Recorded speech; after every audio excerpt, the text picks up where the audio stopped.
So, good morning, everyone, and welcome to the Christian Women Show. This is your host, Miss Diane Winbush, Pastor Diane Winbush, and we thank you so much for tuning in with us on today.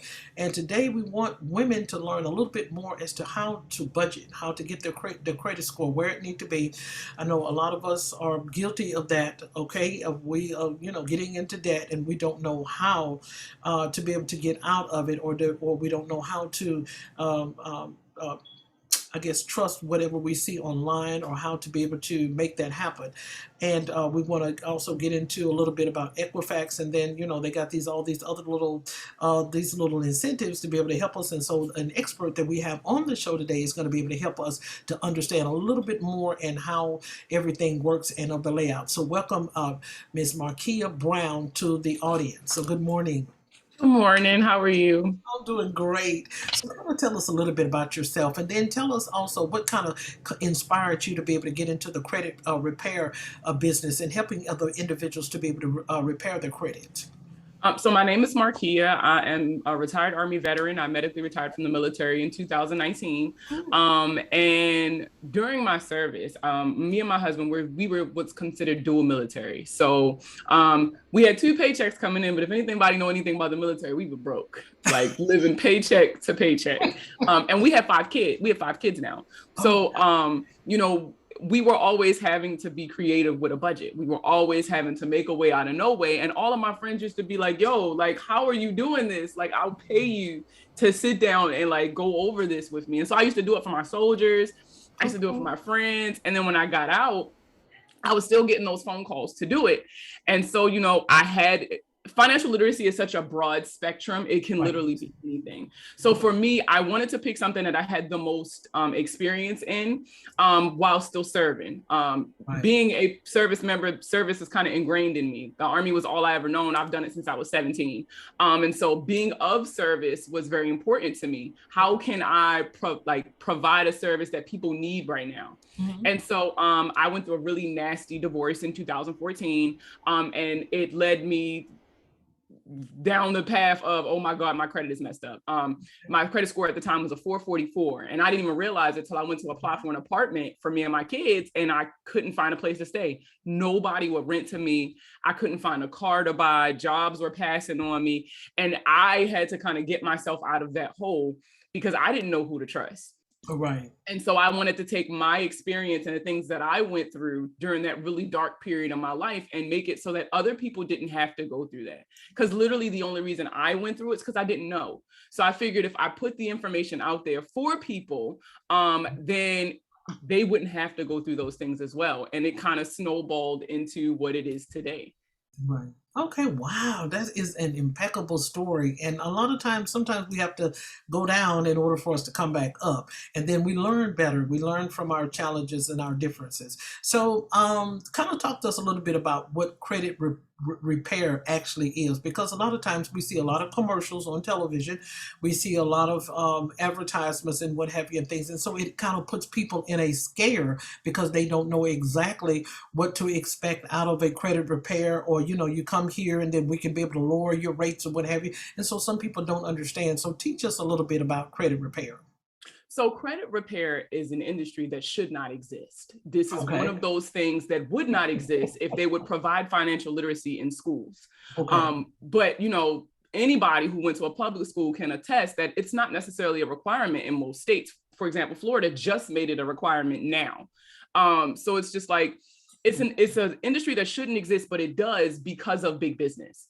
At the end of the day, when you guys are signing these contracts with these people, when you're hitting these milestones in your life, like buying a home, buying your first car, going to college, we see it as just another milestone in our lives, and it means so much to us. But these businesses only see us as a number. So then when times get hard and we can't pay, they're not willing to hear our sob stories. They want that cash. Right. And so, what is a way that we can penalize people for not giving us our money?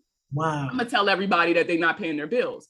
It came from the concept of credit, and like a credit report came from reputations. Way back when, before we even had any of these systems, your reputation could get you things that, your income could not. You could go down to the general store and get stuff on credit. If you with the farmers or something like that. But in that same token, if you ruined your reputation or you pissed the wrong person off, Right. you couldn't get anything. That's right. And so the credit system was kind of evolved out of that.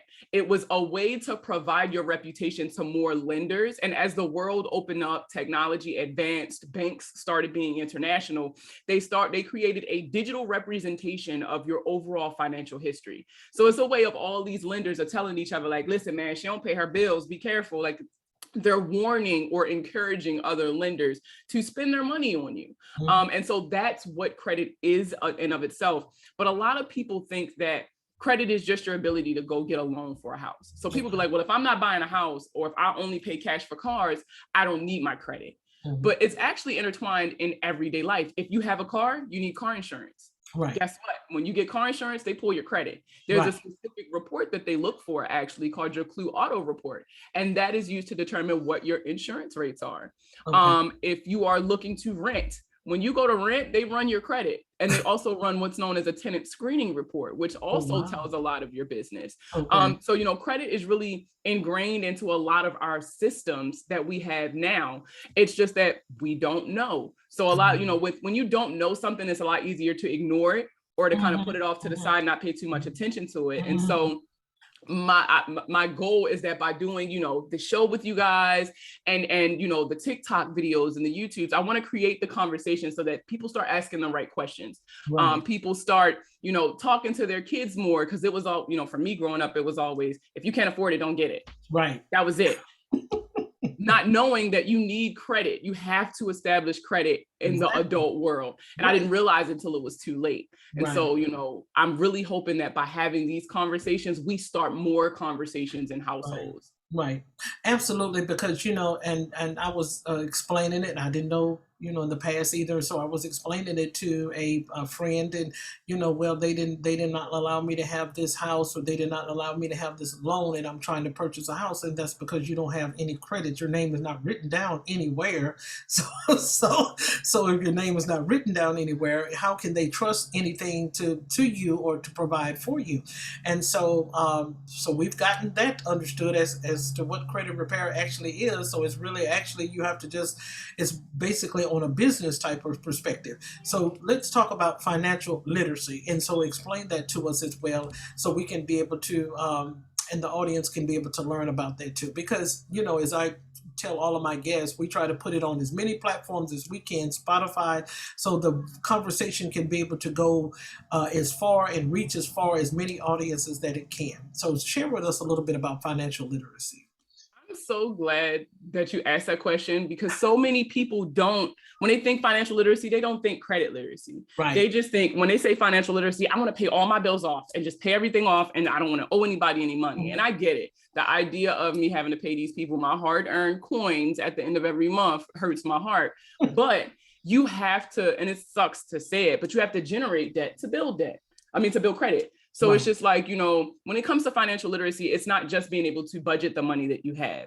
It's about leveraging your credit to live the life that you deserve. And I always tell people be like, oh, well, I don't need credit. Like I said earlier, you know, I'm not doing this and I'm not doing that, so I don't need it. But in reality, if you don't have an unlimited supply of income or money, you're going to have to use your credit at some point, whether it's to buy a better car, or maybe you need tires and can't afford it, so you get a credit card from Mr. Tire. Or maybe, you know, oh man, I gotta move out of my grandma's house.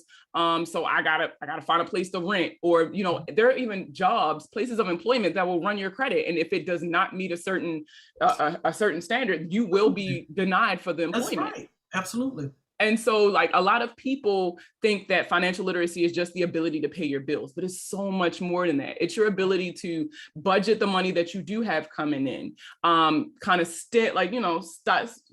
what's the word I'm looking for? Stifle the money that you got coming out. You want to definitely kind of shrink down your expenses if you're trying to, like, if you have a goal, like a savings goal or something like that. You do want to check your, you know, subscriptions. What am I paying for that I'm not using? What am I wasting money on every month that I could live without? You know, and it's also making sure that you are literate enough with your credit, that you know what your credit worthiness is, you know where you stand at all times, so that if something hits the fan and you have to rely on your credit, you have it available to you. Right, absolutely. Because even when everyone was getting the stimulus checks, information, money, and funds, and what have you, that was also the government. It was also the government, putting that impact on the individual so they can put the money back into, and back into the things that we do every day. We go buy milk, eggs, we go put buy gas and what have you. And so, you have to, women have to understand, because, and the reason why I say women is because we are the one that sometimes we carry our husbands' wallets. Okay. Okay, my husband can't tell you how much he make in a month, but I Okay. can. We carry those, or significant others or what have you. Some people may not be married that will be viewing the show, but at the same time, we basically carry the finances of the household. We know where everything goes, for as laundry, or how much the laundry is going to cost and what have you, and things. We hold that capacity, and so that's the reason why it's very, very important for women to be able to know how to balance and strategize all of these things so they can be more effective. And then sometimes it can be kind of challenging too, especially when we have to write a budget.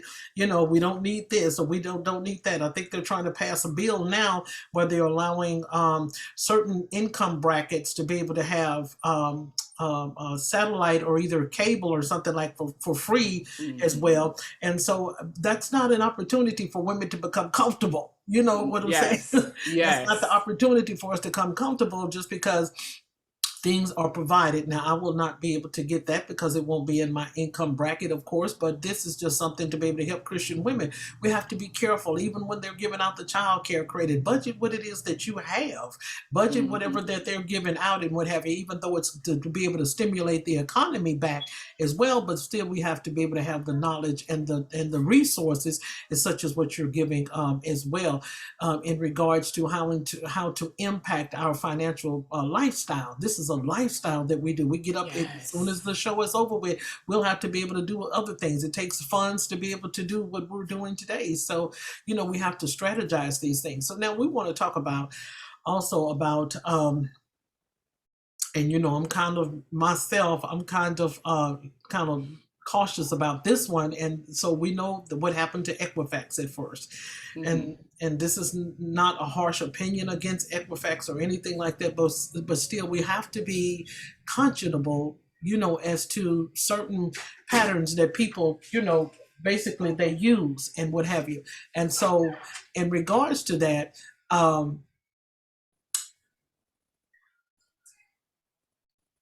I'm trying to say it in a way where it's not judgmental. So back here, I think it was about 2 or 3 years ago, Hmm. um, Equifax. It was some things that were going on. I'm trying to use my words effectively. It was some things were going on where the people's credit was compromised. We'll say it Hmm. like that. And so when their credit was compromised, and then everything kind of funneled over. So now they have this new feature that they're offering individuals, that you can be able to lower your bills, or and then also enhance or increase your credit score if you come with Equifax. So we want to kind of talk about that if we can, because it's kind of confusing. At first, when I first signed up for it, I did not do the full process of it because it asks for your banking information. So I was a little cautious about that. I'm like, that's if you're offering to lower. Now they got it out now that your medical bills are like on the deferment now with Equifax. If the company comes in and they say, well, she hasn't paid her medical bills in 90 days. Equifax is also. It seems like it seems like it's a good thing, but it's something kind of, Markia. I still kind of have a little thought about it in the back of my mind and what have you. What is really the actual setup behind all of this? So we want to kind of talk about that. If you're comfortable in sharing information in regards to that.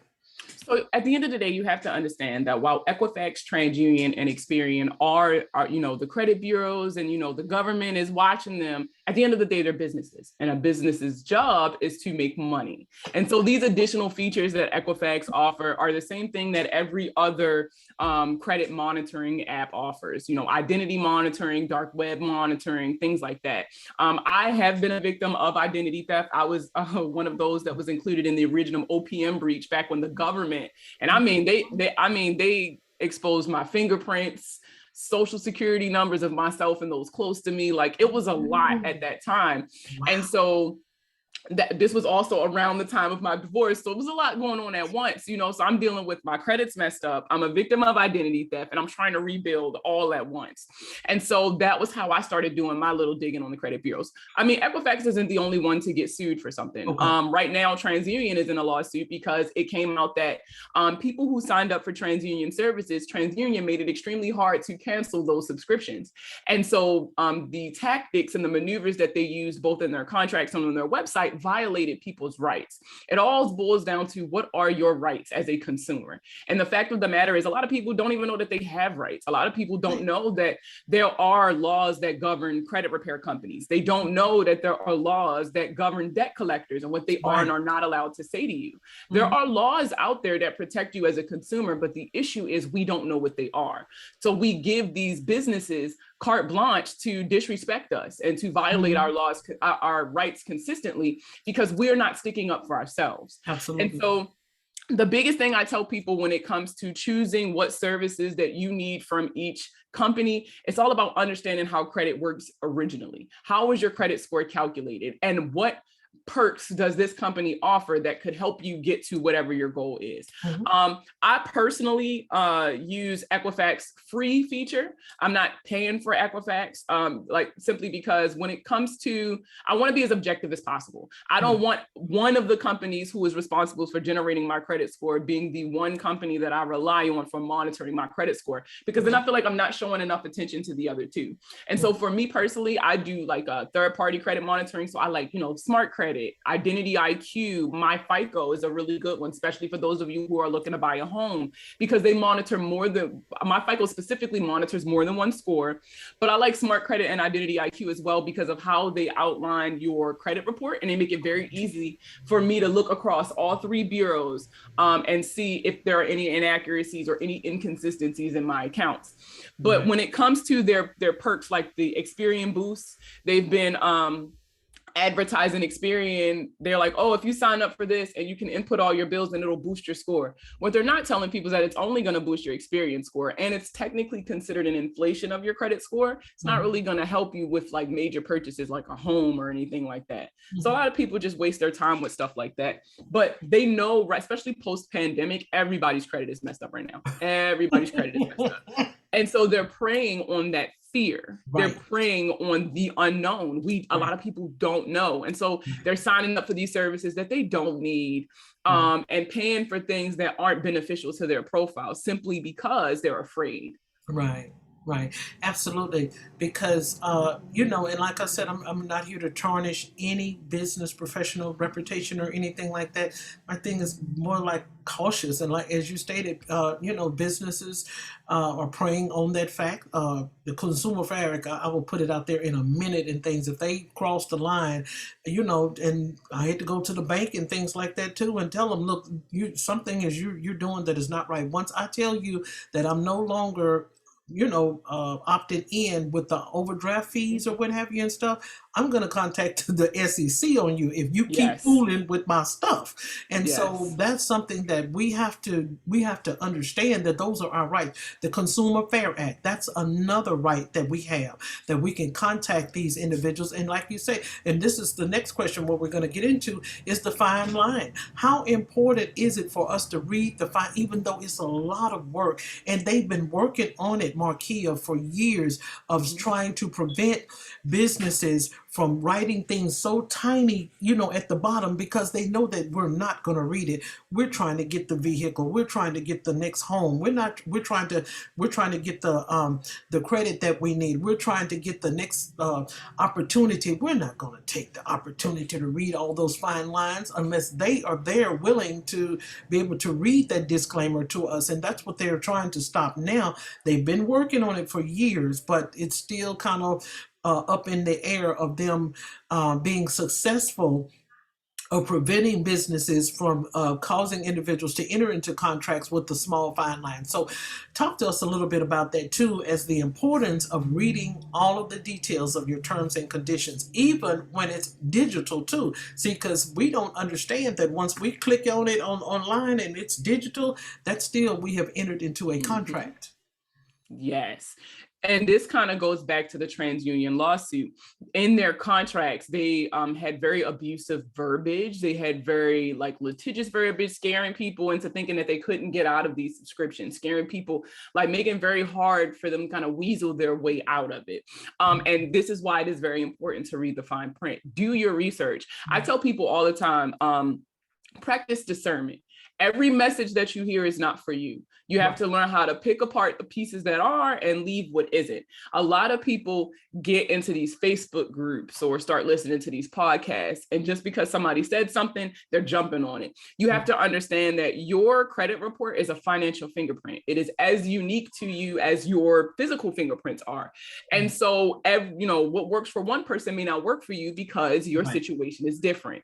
Because there's no set list that says this action is plus 5 points, this action is minus 10 points. That's not how it works. It's all based on what's already reporting on your credit report and what you need or don't need at that time.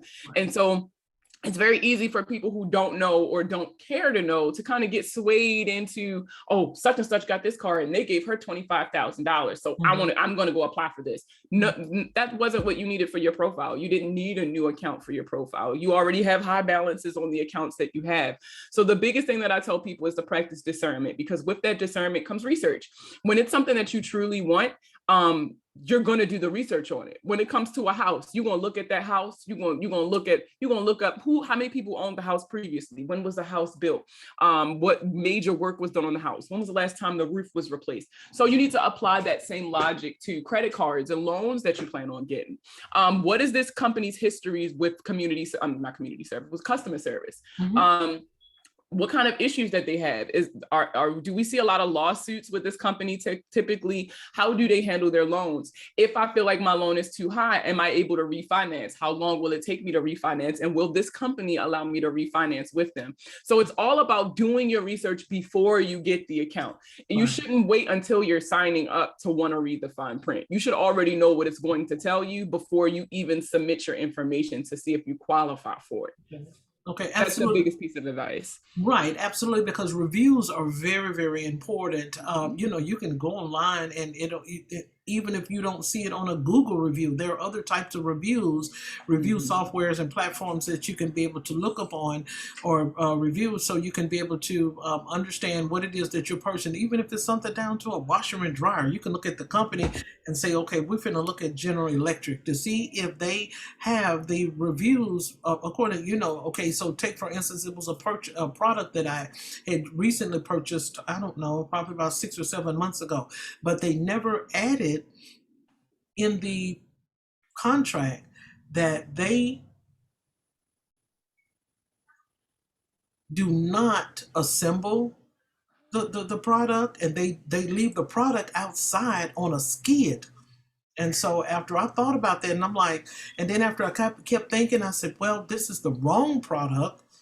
And I said, okay, even though it's 7 months later, I have not even unpackaged it. You can come back and you can, pick it up for shipment and what have you. Because once a company knows that you're not just totally illiterate, they'll start to thinking about how they write things. And a lot of times terms and conditions may apply and they may change from day in and day out. I know PayPal does, it changes constantly. Yes. And sometimes once they know that the consumer has enough knowledge in a specific area, the terms and conditions change again. So they always have to try to stay ahead or a step ahead of the consumer, in versus the consumer maintaining once the consumer gets a knowledge of what they have in front of them, then they'll go in and they'll change the terms and conditions. So you see it all the time. So with literacy and reading the fine line, it's very, very important that we maintain that. And even if it's a contract for perhaps maybe 6 months, and that's something we're going to talk about also, is when we're purchasing a rental property. It's just, and that's a broad topic. It's very, very broad, but you still need to read all of the information Mm-hmm. inside of the lease, because even with that, with leasing, like I said, I'm not an expert or anything like that, but with leasing, they supposed to have a certificate of occupancy. If they do not have that, they cannot rent that apartment or rent that house out to anyone. And the landlords know that, but they're banking on the consumer of not knowing that. They also supposed to be compliant. And so that's the reason why we have to be taught and trained. Minorities, especially, now I'm gonna go a little deep with that, especially Mm-hmm. minorities. We need to be taught and trained a little bit as to what our rights are. We have rights, and they have rights. Everyone has rights. You have a right even as a homeowner. You have rights as a tenant. You have rights when you're paying for something. When it's on a contract, you read your fine line. And so we want to kind of see if you could be able to expound on that for us, even in regards when it's coming to reading leases, knowing what you're accepting, and also holding those in or accountable. Sometimes people be afraid to the fact that just because it's there, I'm not going to say anything. Well, if you're not going to say anything, just think about what he or she is doing to the next tenant, the next property owner, the next homeowner. Just think about what they're doing to the next individual. Exactly. Exactly. And it's so funny that you mentioned leases, because I deal with a lot of people who have eviction debt, or they terminated their lease, and now the people are trying to say that they owe additional money after the fact. They never received notification prior. Like there's so many things that go into it, but it is, when it comes to leases specifically, for all of you who are renting, it's very, very important that you read that entire lease before you sign for that apartment. I understand that a lot of you are desperate. You're looking for housing, and it's very, very hard to find housing right now, but you cannot let that you being desperate kind of get you into something you can't get out of later. I've seen it where apartment complexes try to charge people for terminating their leases, and then they couldn't find anybody to take over the unit. So then they would force a tenant to pay the rent until they could find a new tenant. Which is their way of kind of still milking the situation. But it was completely legal because it was in the contract that nobody read. It was in the lease that you just signed as soon as they told you were approved. A lot of people, for example, for those of you who have moved out, and let's say they tried to say that you still owe, read your lease. In your lease, if it says that a part of the move out process is that you guys have to do a walkthrough together, and then it has to be signed with an itemized breakdown of what you owe them for damages or things like that, then, and they don't have that in your tenant file, when they go ahead and try to say that you don't owe them anything, because they violated the terms of that contract by not providing that you guys never did the walkthrough, or they can't prove that you did the walkthrough. And so you don't owe them anything, and you can use that to get out of that debt. But this all boils down to, you have to know your rights as a consumer.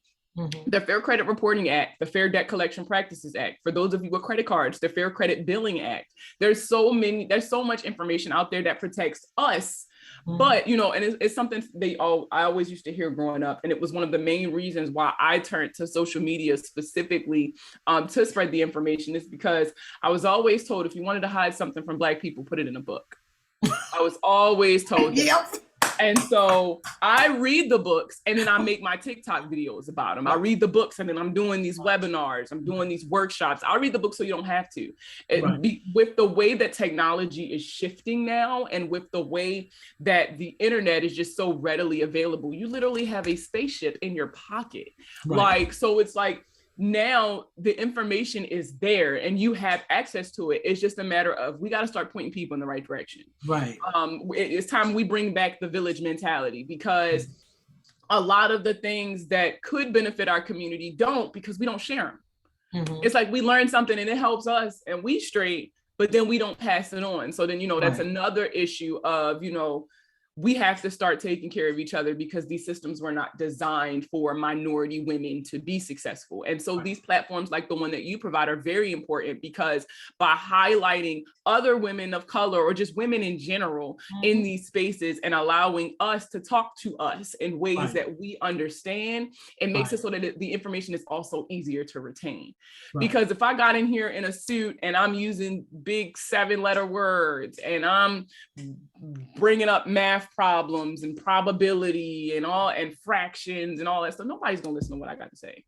But because I get on these videos and I'm 9 times out of 10 there's a child screaming in the background because I got a lot of them, or I'm wearing regular clothes, I'm in a Target, I'm sitting in my Honda Odyssey, I'm a regular person, and I'm breaking it down in ways that regular people understand. It doesn't seem as overwhelming anymore, and so it's a lot easier to digest that information. They try to, and I always say this, at the end of the day, all of these companies are businesses, and a business's bottom line is to make money. And so it's not that they're being deceptive in a malicious way. It's just that, girl, we want coin and we got to figure out how to get it, especially post-pandemic, because they lost so much money during the height of the pandemic, the shutdown. They lost so much money. And so now they're doing everything that they can to recoup those losses while still having normal profits for this point of the year, right? So especially because a new fiscal year is almost upon us. October is literally down the street. So it's like they're trying to do everything that they can to make as much money as they can in the meantime.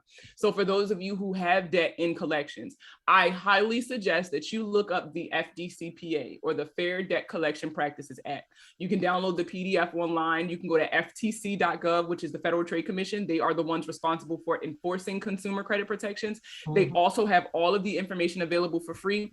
But if you owe debt collectors money, you need to know what your rights are as someone who owes a debt collector money. You need to know that they're not allowed to sit on the phone and tell you, well, I'm going to sue you. I'm going to take your house. I'm going to take your job. You're going to get arrested. You need to know that that's illegal.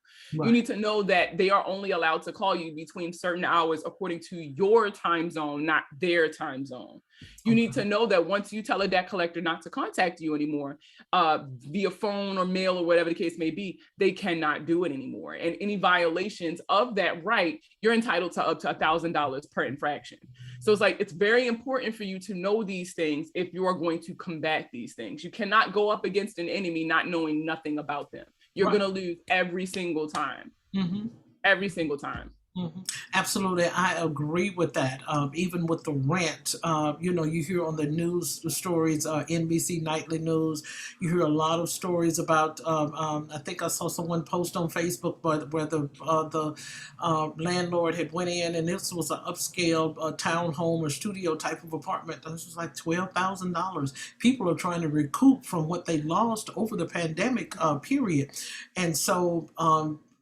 And even though the stimulus checks were given out, I got a part of it too, and I'm not downsizing anyone who received the stimulus checks or what have you.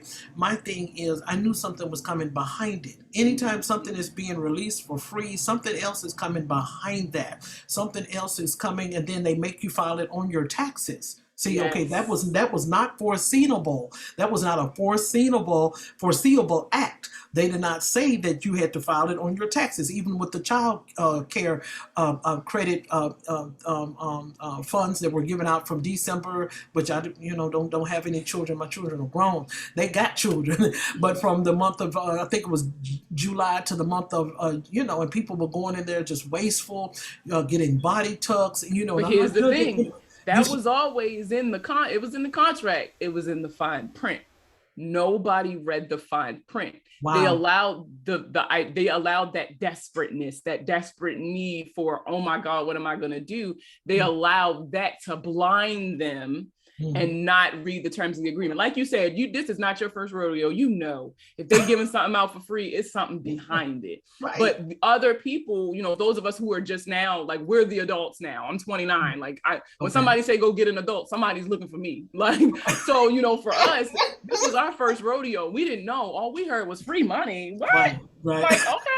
Especially those of us with children. So that's how they got us, though. They use that inexperience from most of us who are just now becoming the adults. They use the desperateness for people who just wanted to make ends meet. They used that and they capitalized on that to force us into these situations. Right. And then, you know, I'm from Baltimore. So for those of you who are not familiar with Baltimore and its current state, like I feel like it's more abandoned homes than occupied homes in Baltimore. Wow. We've been dealing with slumlords for years. And so being able to navigate things like, you know, eviction debt and charging tenants after they move out, knowing your rights as a tenant. For example, if you live in an apartment building or you're renting a home, even if it's a private landlord, if there are issues to your health that are caused by some deficiency that your landlord is not fixing, you can file a complaint with the public health office, put your money in escrow, and you can take that landlord to court. You don't have to pay them that rent.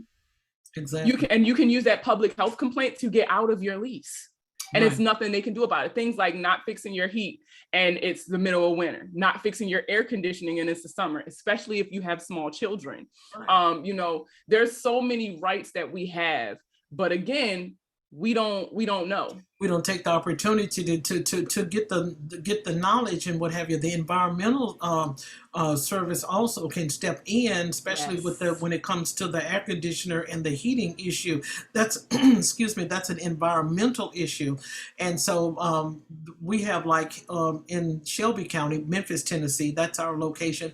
They have like legal clinics. And so at legal clinics, sometimes I will go there to ascertain the information. You know, sometimes people are not going to always drop the information in your lap. You have to go get the knowledge. You have to get up and go get it. And as you stated, you know, they did tell us that long time ago and stuff. They were saying it when I was coming up back in the late 60s and things. You want to stop an African American and stuff, give them a book to read. Put it in a book. They're not going to read it. Okay, so we have to break that stigmatism. We have to break that status, those statistics, and be able to prove beyond the fact that we can know a little bit better. That's the reason why the gouging is going on. The reason why that is going on is because, you know, they take, when you go to the pump, they take the gas don't fully pump until it gets to like 75, not $1.75, but a 75, and then at the end it cuts it off like immediately. They cuts it off. It like, you know, if you pump $40, they cut it off like at $39 and probably maybe like 27 cents. You get cut off, and so no one has the knowledge of how to speak up. That's gouging, and then that's also, it's a penalty against that as well. And so we have to get the knowledge. We have to get the ascertain. And so I did. I went and talked to one of the guys. Oh, this pump is working. No, but this pump stopped $4 before it was supposed to stop. And he just had so many excuses. And it was a foreigner and stuff like that. And so I just dropped it. I said, okay, I'll tell you what. I said to myself, I never did say anything to him. I said, okay, this is the last time I'll stop at your place. Contact your state's attorney's office. I always tell people whenever, like your attorney general's office, whenever there's a business that is not operating the way they're supposed to. So this goes for landlords, that gas station you were at, credit repair companies that you've hired. You can always contact your state attorney general's office and they will investigate those claims and investigate those businesses. But it's also very important that you guys report these things. Other people need to know about these companies. And so by filing these reports, you're protecting all the people who were going to come after you. Right. So now that's also with the district attorney's office too. Now they gets involved as well. Am I correct? Yes. If there are criminal, like if this is like criminal negligence or things like that, yes. And they will charge these people in these companies and they will not care. They don't care that these are multi-billion-dollar corporations. But, you said something just now when you were telling your story, and it brought up a conversation that I always end up having. And usually when I end up having it, it's with a lot of older women and they get offended. Okay. And so I started with a video and I was talking about how, when it comes to TikTok, it's all about hooks. So it's all about what can you say to hook people on your content. And the video started with, your mama was wrong. Your auntie lied to you. Right. And we got into the conversation about financial generational curses and how generational curses were not created to be curses. They were not created to be detrimental. These were ways that these people used to survive. But as time evolved, that system, whatever they were doing, does not work now. But so many people are stuck. So many people are stuck in the habit of continuing this. They are, my mom's mom did it, and her mom did it, and her mom did it before her. So I'm not going to make any changes. And that's the biggest detriment to financial wellness, to having good credit, to managing your money properly, is people refusing to change that mindset. Right. So many people get so stuck in what the status quo is and not what they have the potential to achieve. They just think that this is it. This is what my life is, and I'm just going to deal with that. I'm fine with that. Instead of, dang, this is what my life is now, but this is where my life could be if I made some changes. A lot of people don't want to be uncomfortable. Right.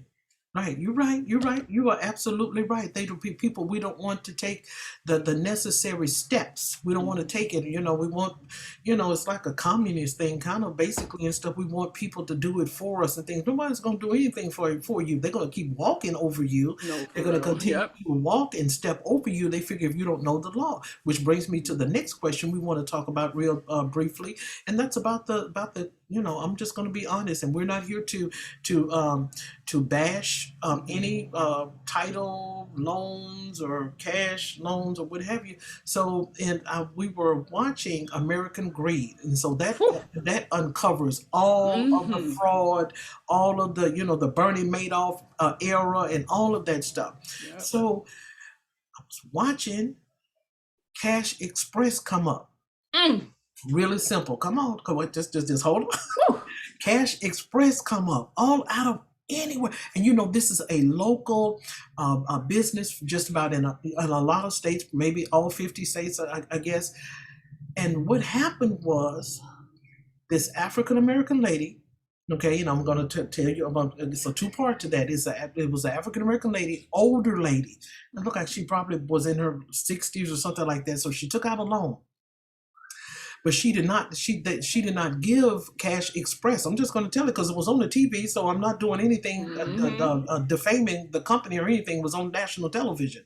So what happened was she had took out a loan with Cash Express, and they did not tell her that they had the permission to go in there and take the money out if she missed the date. Sometimes you have to pay once a week, you have to pay every 2 weeks or something like that, and stuff, pay back on your debt. So they never did tell her. So she didn't do anything about it. Okay? But once they did it to this other ethnic background, well, they knew the law. They went right in there and contacted the district attorney. Yep. And next thing you know, the district attorney contacted the FBI. I'm trying to help people, and we're going to get you to expound on this too, because we have rights. They contacted the FBI, and the FBI went all the way up to the Security Stock Exchange. They went all the way up the ladder to try to, and this lady, subsequently, the African American lady, she got her money back, and all the other people got their money back too. But the thing about it is, just think about that. They went in there and they took the money out of the woman's account without even telling her. So we want to talk about title loans, how you need to be making sure you're paying attention to the fine lines. We want to talk about these car titles and stuff like that, stuff like Cash Depot, Cash What's the Face, and this other thing, Cash Net USA, all of these different things. Everybody may not be the same, so we're not here to judge a specific, I guess, a business or company, but just think about how that happened, and perhaps maybe it's probably still going on today.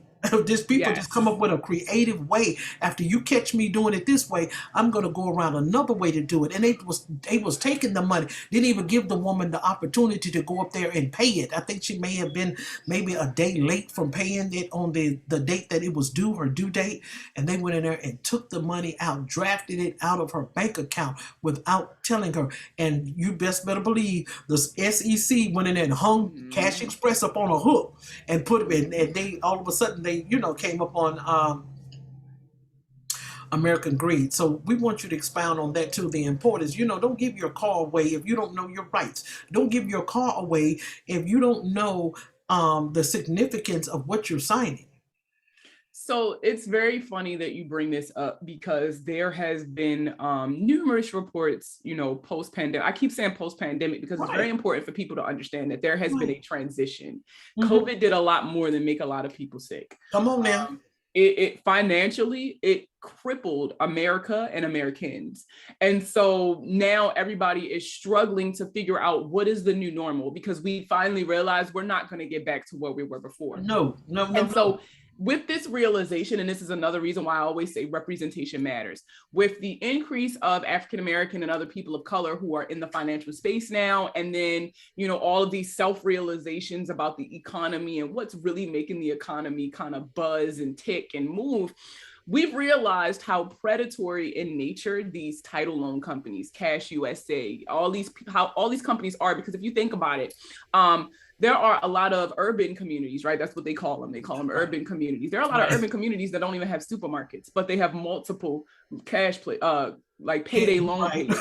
They don't have a regular bank, but there's a payday loan place that they can go cash their check at, that they could go get a loan at. And these loans are often with not even often, all the time, they have astronomical interest rates. But again, they capitalize on the desperate. They capitalize on the poor.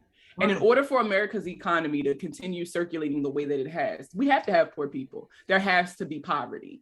It's just that, how can they continue this cycle of poverty while still making it look like they're trying to help us out? Well, number one, we're just not going to include financial literacy in the schools. Most people depend on the schools to teach their children because they themselves probably don't even have a formal education. And so by placing that burden on the school system and then the school not teaching your child will literally grow up just not knowing. So your child doesn't know. They go out into the world, they get into a rough spot. They don't know that they can contact their bank to see what options the bank provide. All they know is, I got bills to pay, and we are ingrained as people of color specifically to think the system is not going to help me. I have to help myself. So I have no choice but to go get this payday loan, because there are no banks here that I can go in and talk to somebody, but there's a payday loan place right here that I can just go and I'll just pay it back next month, or I'll just pay it back the month after. If you remember, that's how Rent-A-Center got all their money. They came into the hoods and was cleaning people out with poor furniture, poor quality furniture. Because people didn't understand. But once people woke up, once people were like, wait a minute, something's not right, and they started communicating with each other, that's when a difference was made. Now, you don't really see too many Rent-A-Centers. You don't see too many errands, or, you don't see too many of those anymore. And the reason, and this brings me back to why we as a community specifically, I feel like, struggle with things like this the most. You notice when the other woman had an issue, she spoke up. Black people are so used to suffering in silence that we would rather not say anything when we're going through something, or when someone is putting us through something, because we just used to it. We just like, you know what, it happens, I'm just going to push through it. Instead of saying, hey, can somebody come take a look at this? I don't think something is right. And this is why I said earlier, it's very important that you guys start reporting these businesses, because even if you're wrong, let's say you're wrong. So what? You made them do an investigation. Okay, so now the business know that they're doing everything right. But I would rather say something and be wrong than not say something and another family comes behind me and they're taken advantage of. It is very important that we start reporting these shady businesses, because at the end of the day, these loans are predatory in nature. These title loans, these payday loans, all they are doing is capitalizing on the desperateness of communities. I always tell people, when it comes to financial literacy, everybody think like, all I hear is, well, I need a couple side hustles, because I can't make ends meet. The ends, it's just not clicking. No matter what they raise the minimum wage to, the cost of living is just way too high. So I'm not making ends meet.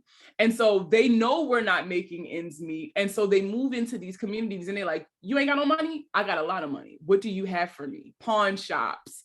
It's to the point now where a lot of other communities are stepping up. And I really feel like we as a people need to step up ourselves, because, for example, in the military, it's illegal to pawn your stuff. You can't go to a pawn shop and pawn stuff. They're not, if you're in the military, you are not supposed to go to the pawn shop and pawn stuff, because of how predatory these businesses are and have demonstrated to be. And so enough soldiers have gone to military lawyers and like, look, I don't think this is legal. Can somebody do something about this? So they did something. Now we can't go there and do that.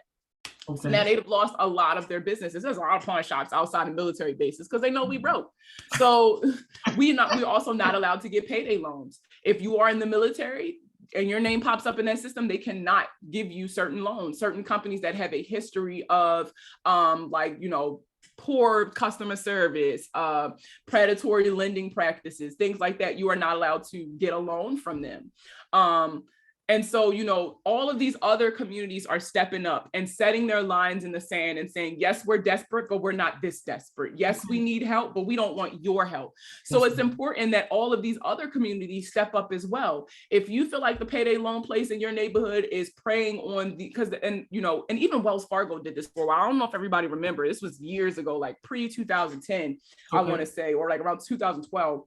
Wells Fargo got in trouble because a lot of their older customers, they were opening up accounts in their name, charging them like random fees, and they collected millions of dollars from these people. They capitalized on the fact that older people don't know nothing about technology. They don't know nothing about apps.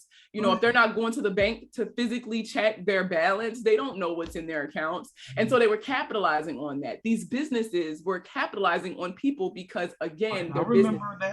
All they care about is the money. They don't care about the person behind the money. And it's the same thing with these payday loan places. I always say, if you are that desperate that you have to do this, if you are in a financial constraint to where you have to do this, then you need to do the best way for you. Read the fine print. When they hand you that contract, it is not a done deal until you sign it. So read it. If you need to take it home and read it, then you take it home and read it. If you can get to a legal clinic and ask somebody, you get to a legal clinic and ask somebody. Get on Facebook. Everybody put everything on Facebook.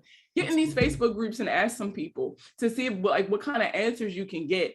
But these businesses are built to capitalize on the struggle of Americans.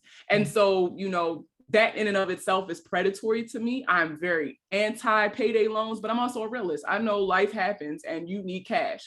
So what are quick ways you can get, a couple $100? Apps are really stepping their game up. There's a lot of fintech apps or financial tech apps that are coming out that are helping people with this. A lot of non-banks who are coming out and offering like something similar to payday loans, but not really. Apps like Dave allows you I think it's within like 10 days of your direct deposit paycheck, you can borrow up to $250.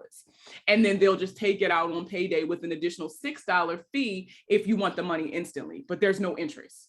Then there's apps like Albert who do the same thing. You can borrow, I think when you first start, you can borrow up to like $150.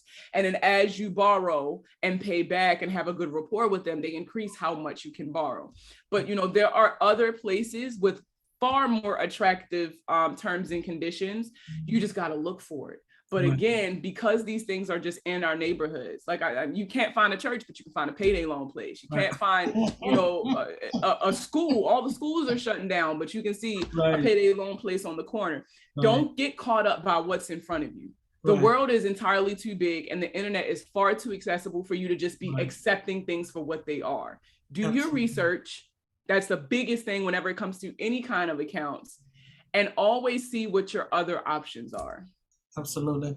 And I do agree with you about the Wells Fargo. I do remember that. I think the mayor, if I'm not mistaken, in Memphis kind of got a little backlash because of how they allowed, Wells Fargo to be able to do these things. And so, of course, I think he was up under a little scrutiny as well. And so it was another in Memphis, they have they do like Elvis Week, and so of course everyone knows what Elvis is. Oh yes, ma'am, Elvis Week, and so Elvis Week he's a popular rock, a popular folk or pop singer or something like that. I don't know, that came out in the 60s and 70s and what have you. He's very famous, and he was also an actress as well. And so in Memphis, that's just his hometown, and I don't know, I think he may have was born in Mississippi, but he grew up in Memphis. I don't know how it went, but anyway, they have what you call Graceland. And so that's in Shelby County. And they have a full week of Memphis Week. And so the area is kind of, when you think of Elvis and things, that whole, the first thing you think about is that whole entire plantation should be, it should be looking like Las Vegas if you want to say we can go there, but it doesn't. And so they're repairing that. The city council is repairing that right now. But here comes this other land developer. He wants to put an apartment complex, there. And so the people was like, no, we don't want no apartment complex, because once you put that apartment complex here on Elvis Presley Boulevard, they have the boulevard named after him. Here comes the payday loan. Here come the payday loans. Here come all these other people that's going to come up in here too. And so they're trying to work on a strategy where the development is kind of a little upgraded, where it does not attract these people with a low income stigma, like the apartments, as well as, like the apartments, as well as the, these payday loans and different little things like that. So now we're going to talk about one more thing, and this is in regards to the credit cards, the bank cards. It came out, I think, around December 2021. Now it's a bank for all of us. Okay, and so it's talking about urban communities as well. And so we want to understand, and we want you to be able to share with the audience the importance of these cards. They send them out to you in the mail, and all you have to do is, register for them on the online. And then you also, you can, if you put direct deposit inside of these accounts, then you can get your money up to 2 or 3 days in advance and what have you and things. So we want you to be able to talk to the audience about that, the security of these things, because it's not like a physical bank that you can be able to go to, but it's a different way of banking, and then we got this cryptocurrency that's going on. Yeah. And so we had a show about that about a couple of months ago, and they said they only have so many millions of coins that they're even going to create, that they're going to allow the world to be able to have access to. So it's not going to be a full term or a full time or an extended long term thing where people can be able to use. They're using cryptocurrency in employment. They're paying their employees. They're doing the cryptocurrency, the Bitcoin, and all of this stuff with the ROIs, the retirements, and all of that. And so and it's in some areas, urban communities do need to kind of reevaluate some things, but then it's kind of something to be a little cautious of too. Just think about that digital money, and then they got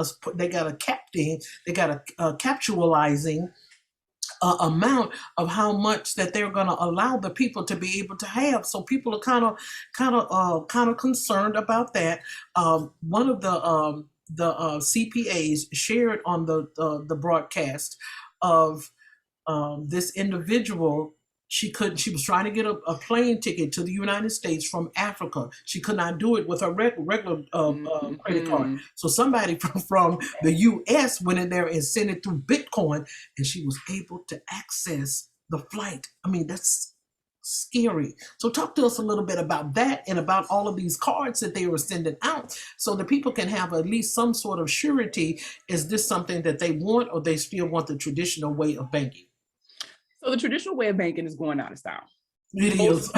Most banks are shuttering their doors for the simple fact that mostly everything is done online. And if the pandemic didn't show us anything, it showed us just how much we can accomplish without having to be face to face.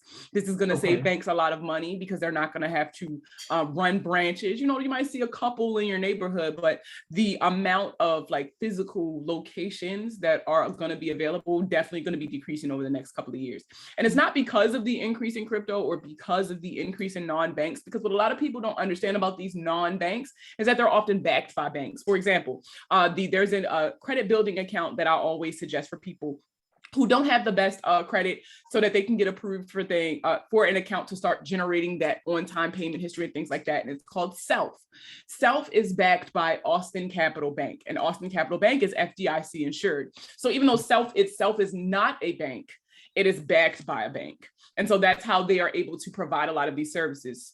Companies like Chime and Extra and Credit Sesame, all of these companies are actually a good thing. I love seeing these companies, because it's revolutionizing the way that we view banking. For the older generation, and I will never forget, growing up, I remember getting a checkbook, and I remember them showing me how to write transactions in my checkbook and like to make, to balance my accounts and things like that. And now I got my app that does it for me, so it's like, banks are evolving with the times. They have to stay competitive because other countries are light years ahead of us. Right. With how they're handling their finances. Now, in regards to crypto and how they have that cap, what a lot of people don't realize is that regular money has a cap. I don't know if anybody's ever heard of the reserve or what the reserve do, but they burn money. Like they really shred and burn money because there only a certain amount of money can be in circulation at any one time. This is what maintains the value of the dollar.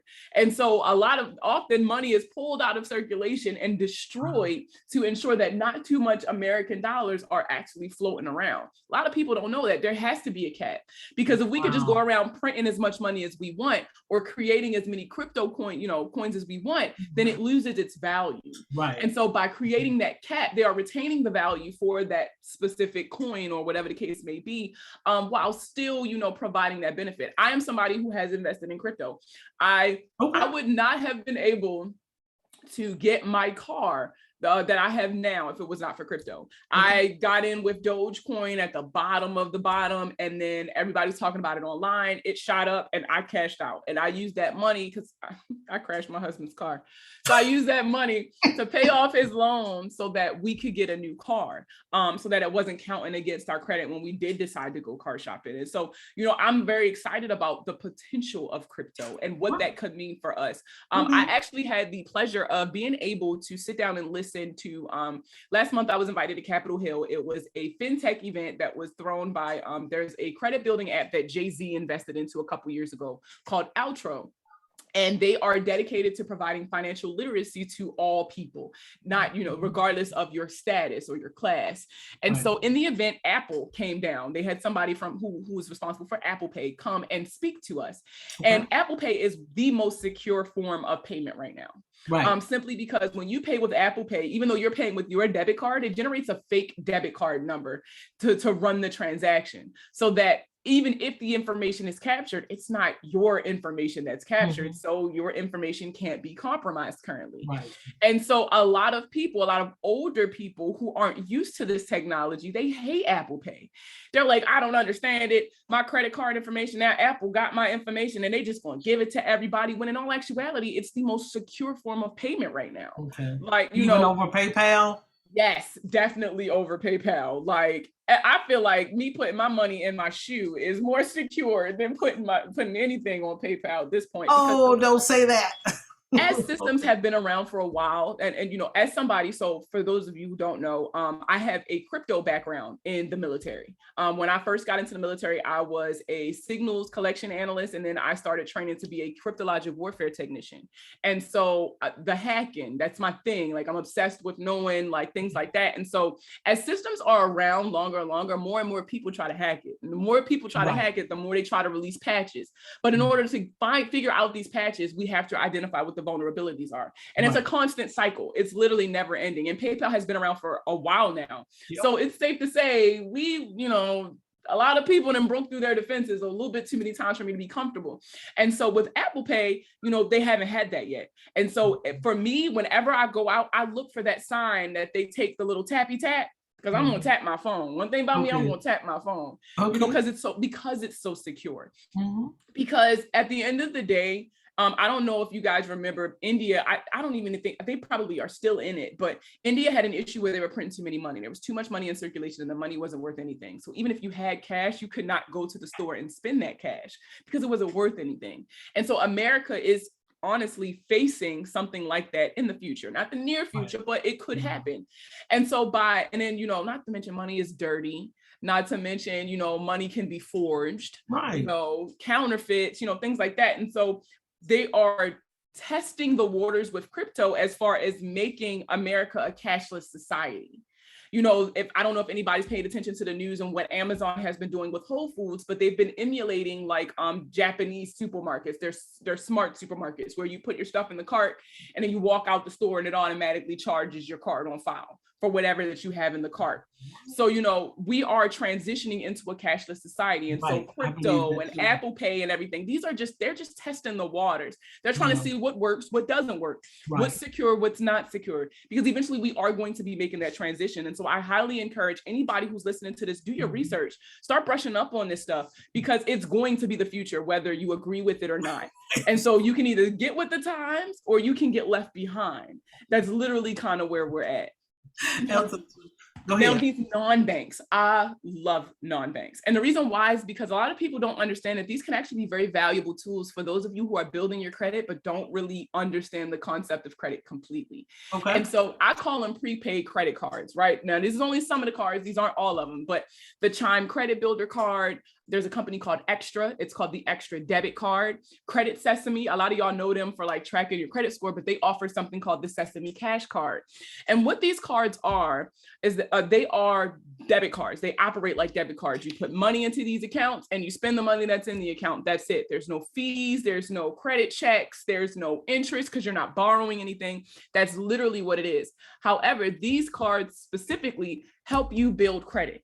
And you don't have to have a minimum credit score to qualify. You don't have to make a certain amount of money to get it. Like these are some of those tools that are available for all of us, not just the people who start off with, you know, a head start. And so I really love these non-banks because they're able to provide this credit building tool for all communities. Instead of, you know, most starter credit cards, you need a credit score of a 615 or a 620 to get a good card anyway, if you don't want a high interest rate or, you know, a high annual fee.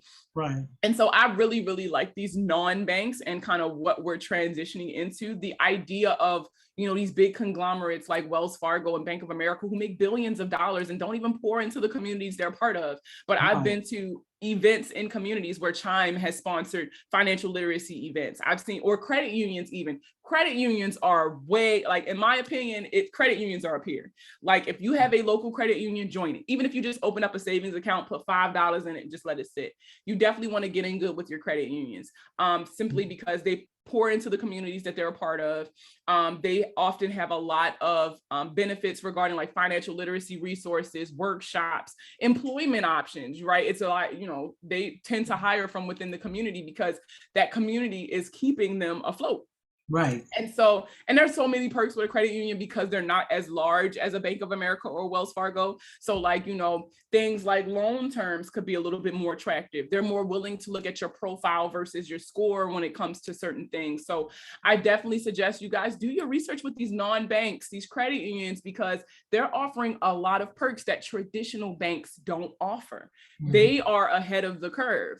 These other banks are taking too long to catch up. We don't got time. Mm-hmm. We're trying to stay ahead. So right. I don't want you guys to discount those. I don't want you to close them out. Again, this goes back to uncomfortability. I know it makes you uncomfortable because it's not what you're used to, but we have to get out of the notion that just because I'm uncomfortable, it's a bad thing.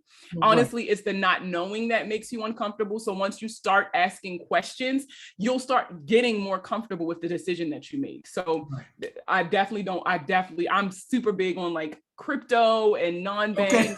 And I'm excited about it. Now, I ain't saying throw your money in crypto, because let me tell you, I ain't putting I don't put all my eggs in one basket, but it's definitely worth at least knowing a little bit about an investment. Right. Yes. Right. I was at I was getting my hair done actually at the salon. And so, and that's the reason why we need to understand the transformation that is taking place with, you know, digital period. We're going to a digital world, whether people like it or not. Mm-hmm. So the hairdresser, what she said was that she took a trip to California, perhaps maybe her and her family or something. And so when she went to California, she bought an ice cream, because we know that the cost of living is high in different locations. Ice cream, and I think it was a chocolate chip cookie or something like that. It was $14. They said, no, we don't take cash. We don't take cash. And they forced her to pay for a debit card with a debit card. So everything is going digital, whether we like it or not, and what have you. It's just, we have to, I mean, the mom and pop stores and the mom and pop type of mentality, some people are going to be lost and caught up in the in the shuffle, because we have to transform our mindset as well to know that, guess what, this is a new age, this is a new, the one that I think someone was talking about the one world order on one of the broadcasts and what have you that we I had. heard But that we too. did, we had a an investigation case in regards to Bitcoin and all of that. And these women came out, they were owners, they had their own companies with Bitcoin and what have you. And they was sharing some of the fundamentals of how people can be able to, I guess, prosper off of these companies. It's not a bad thing, just as you stated, if we're not talking about it, people, ooh, we're scared of that. Ooh, well, no, you're not going to be scared too much longer, because that's what we're going to. They're trying to take up the books in the schools. That's trying to go digital and what have you. And I'm pretty sure that they're going to be taking up the Bibles too. That's going to be the next thing that that's already the first thing gone. Most schools don't even, they don't even talk about it at all. They don't celebrate right. religious holidays in schools anymore. Exactly. There's a lot of changes that are being made that a lot of people aren't noticing, and nobody's really asking questions, because they just like, well, listen, not my monkey, not my show. Right. And this goes back to, we have to start communicating with each other. We have to. Right. My kids are transitioning into public school next year. I've been homeschooling for the last I want to say about 3 or 4 years now. And so, but it's time. It's that time. It's time for my birds to leave the nest. So yes.